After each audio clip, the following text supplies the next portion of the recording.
Amém? Vamos desfrutar mais desse amor, conhecer mais uma palavra de Deus aqui no Evangelho de Marcos, no capítulo 4, no versículo 35, uma passagem muito conhecida. Jesus acalmando uma tempestade. Talvez você esteja hoje vivendo uma tempestade. Talvez você esteja começando esse ano com a tempestade. Ou você olha para o lado e está vendo aquele tempo, né? Talvez a tempestade não chegou, mas o céu já está escuro, o trovão já está aí, né? Está vendo os raios lá na frente. Às vezes é uma questão de tempo para a chuva chegar, para essa tempestade te alcançar. Mas você vai aprender uma palavra agora. Como silenciar essa tempestade. Como colocar um ponto final nessa tempestade. Amém? Diz aqui no Evangelho de Marcos, né, como eu disse, capítulo 4, versículo 35. Naquele mesmo dia, já sendo tarde, disse-lhes Jesus, passemos para outra margem. Jesus está querendo que você passe de uma margem para outra. Jesus está querendo te ensinar uma coisa nova. Jesus está querendo te levar num lugar novo. Jesus está querendo fazer desse ano um ano novo para você. Sair da margem de 2010 e ir para a margem de 2011. Jesus está querendo fazer da sua vida, meu irmão e minha irmã, um tempo novo. Um ano de fato novo. E eles, despedindo a multidão, o levaram assim como estava no barco. E outros barcos seguiam. Ora, levantou-se um grande temporal de vento, e as ondas se arremessavam contra o barco, de modo que o mesmo já estava a encher-se de água. A tempestade os pegou ali no meio do caminho, e um temporal, um vendaval, e o vento começou, e as ondas começaram mais altas, e a Bíblia diz aqui que o barco já estava começando a encher de água. Onde que Jesus estava nisso? Jesus estava na popa, ou seja, na parte de trás do barco, dormindo sobre um travesseiro. Meu irmão, pensa uma coisa comigo.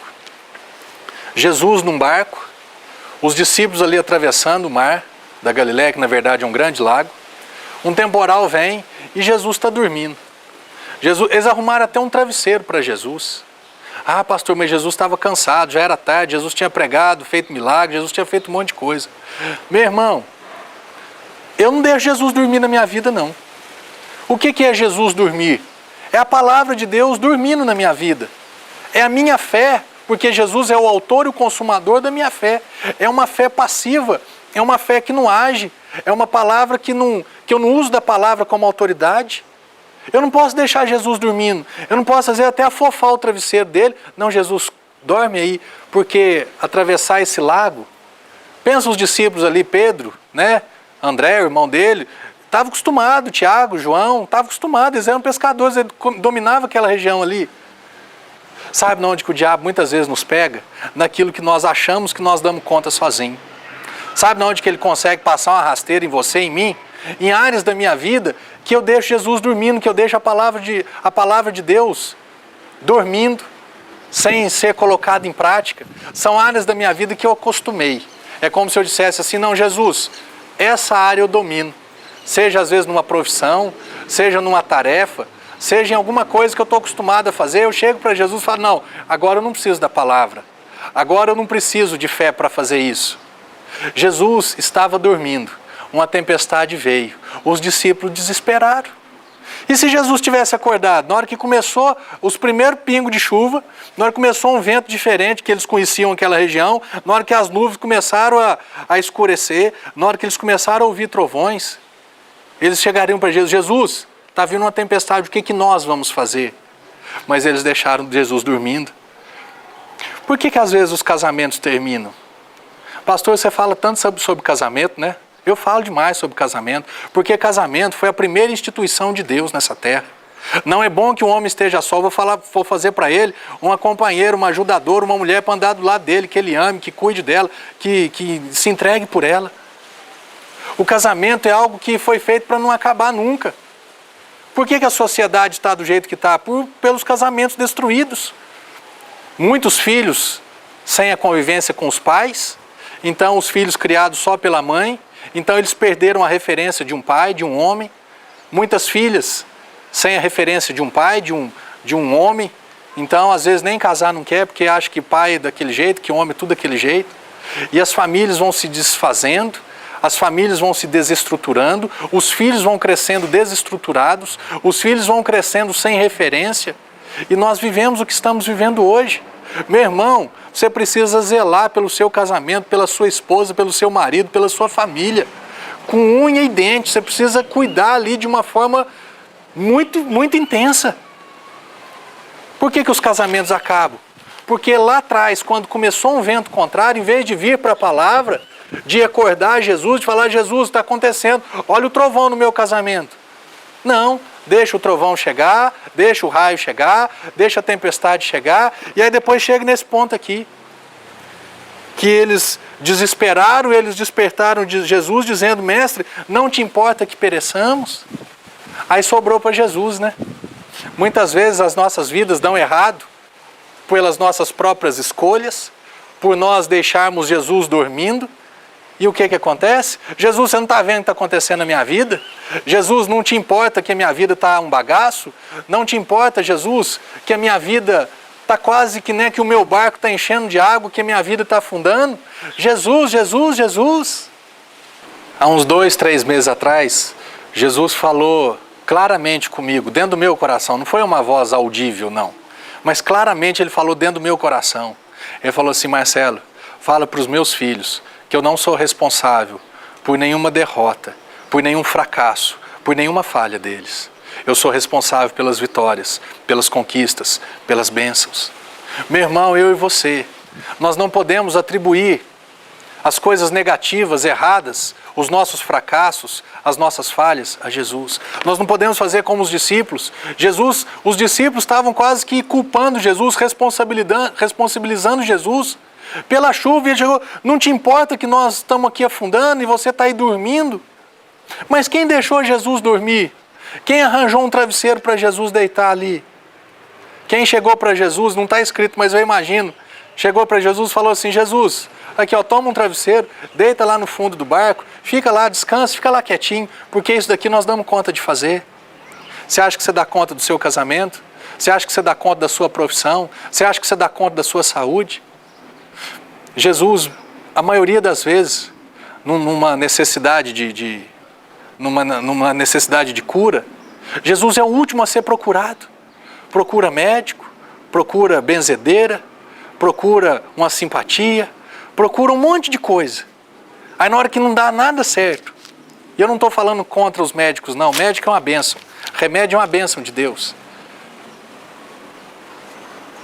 Quando nada dá certo, aí vai para Jesus. Jesus, me cura, Jesus, faça algo. Meu irmão, por que Jesus tem que ser o último? Para que deixar Jesus por último? Para que deixar o barco encher de água e deixar Jesus dormindo? Acorda, Jesus. Acorda essa palavra dentro de você. Acorda essa fé que está adormecida, que está descansando dentro da sua vida. Acorda, meu irmão e minha irmã. Tem um ano aí, ó, acontecendo na tua vida, começando agora um ano novo. E você vai deixar Jesus dormindo? Você vai deixar a palavra de Deus apática, passiva na sua vida? Os discípulos chegaram para Jesus e falaram assim, mestre, não te importa que pereçamos? Olha o que Jesus disse. E ele, despertando, repreendeu o vento e disse ao mar, acalma-te, emudece. Jesus, primeira situação, primeira questão, Jesus lidou com o mar. Jesus lidou com o problema e falou, problema, tempestade, cala-te, emudece, acalma-te. O vento se aquietou e fez grande bonança. Primeiro Jesus lidou com o problema, mas logo a seguir Jesus lhes disse, falou com os discípulos, por que sois assim tímidos? Como é que não tendes fé? Jesus lidou com o problema e agora Jesus vem com os discípulos. Agora Jesus está comigo e com você.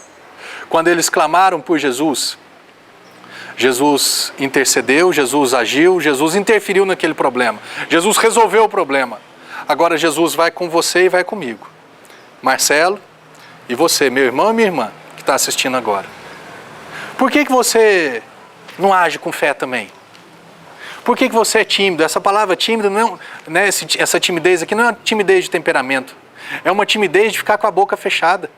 É uma timidez de não usar a palavra que Ele te deu, a usar a palavra que você tem direito de usá-la, como uma herança, como uma das armas mais poderosas na face dessa terra, que é a palavra de Deus. Como eu tenho falado, é uma palavra que não volta vazia, mas ela tem poder para acontecer, ela tem o poder para se realizar, para se concretizar na tua vida.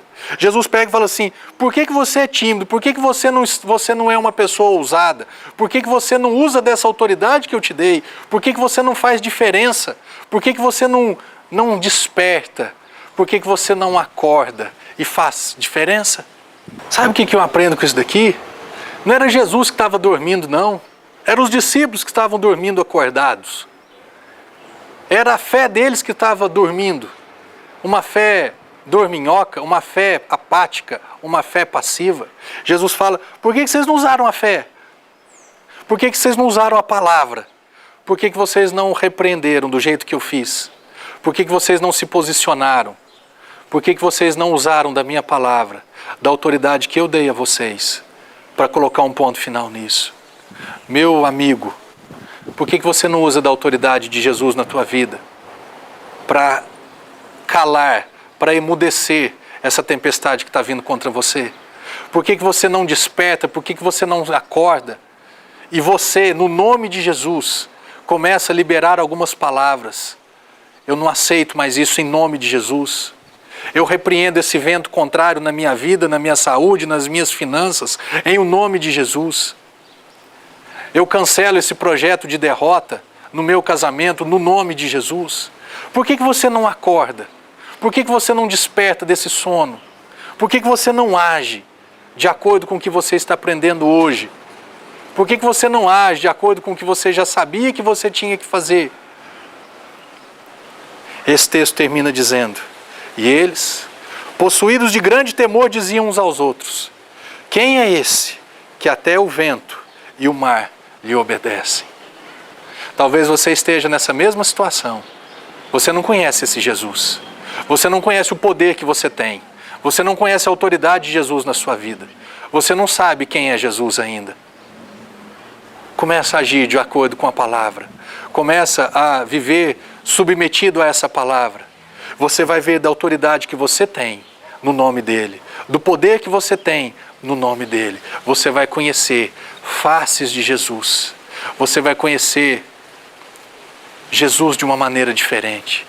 Pessoas lá fora não conhecem Jesus, talvez como você conhece. Está na hora delas conhecerem através da sua vida. Está na hora delas conhecerem o Jesus que você vai começar a desfrutar, a conhecer. Porque você está acordando, você está aparecendo de uma maneira nova. Jesus está se manifestando de uma maneira nova na sua vida. Isso vai fazer diferença na sua vida, para fazer diferença nas outras vidas. Amém? Que essa autoridade, que essa palavra, que essa fé que tem dentro de você possa ser despertada, possa ser acordada e você possa viver de uma maneira gloriosa nessa terra. Eu te abençoo no nome de Jesus Cristo. Amém.